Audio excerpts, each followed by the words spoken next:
مړه مونږ نشو برداشت کولی یاره سم دی مونږ ډېر کوشش وکړو بس یاره یا څو تی ګوله مونږ له پکې مجنې وګوره که نه ډېر وخت وشو په ناره باندې ګرځو راشه که نه ما ووایه راځه توتي ګوله زموږ په قسمت کې د اکسپایر شوی مال پروت دی ظالمه لکه د باټینګړ په شانتې راځوړندي بیا خو شاته کوه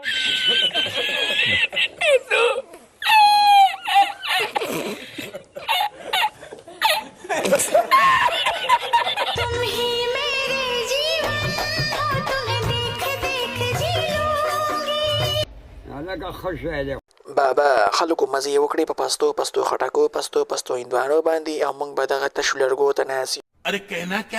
چشمودي نه زما مطلب دا دی چې زموږ لاسونه د ګټې د لرګو په شان جوړ دي که په دې باندې موږ د خپله درېیمه خبره ټینګه کړه نو زرې ټوکړې به یې کوو دوستانو خبره مې دې پورې کوله چې د الګ او د جینۍ سوشل میډیا باندې نکاح کړې ده او دوی د څو کالو دي د 12 کالو دي نو تاسو سوچ وکړئ چې په دې وخت کې سړی نکاح وکړي هغه به بیا څوک برداشت کړي ظالمانو چې نکاح کوئ په پټۍ کوئ د لویو خلکو په مخ کې مه کوئ ګندالي शाबाश बेटा